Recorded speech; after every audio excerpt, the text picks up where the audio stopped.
In today's video, I'm going to teach you how to set up your organization in Zoho Invoice, specifically the Global Edition.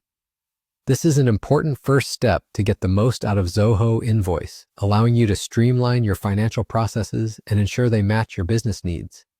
To get started, you'll first need to log into your Zoho Invoice account. If you don't have an account yet, it's easy to sign up and get started.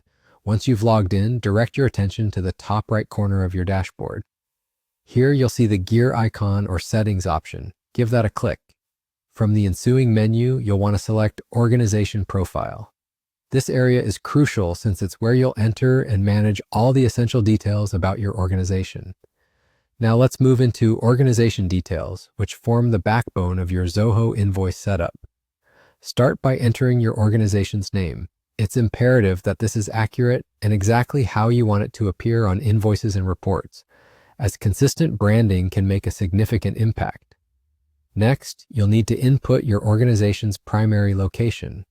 This includes the physical address, country, time zone, and currency. These specifics are critical as they dictate how financial data is processed and displayed, especially if you're working with international clients or collaborators. If your organization has a phone number or website, be sure to include those as well. While optional, adding these elements provides a professional touch to your invoices and communications, helping to build trust with your clients. Pay particular attention to including your organization's tax information. This might be VAT, GST, or TIN numbers, depending on your location. Entering this information correctly ensures compliance with local tax regulations and aids in smooth invoice management. Branding plays a vital role in how your company is perceived.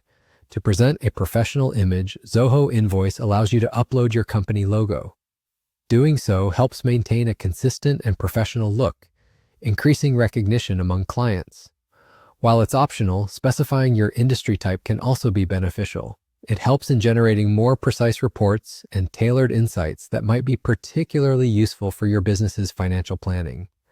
After entering all the necessary details, it's a good idea to invite team members to your Zoho Invoice account. To do this, head back to the settings and select Users. Click on Invite User and define roles such as admin, staff, or any other categories that align with your business structure. Assigning the correct roles to team members promotes security and efficiency when managing invoices. You have now successfully set up your organization on Zoho Invoice. With all the details completed, you're ready to start issuing invoices, tracking payments, and managing your finances with greater efficiency. Thank you for joining me today, and happy invoicing.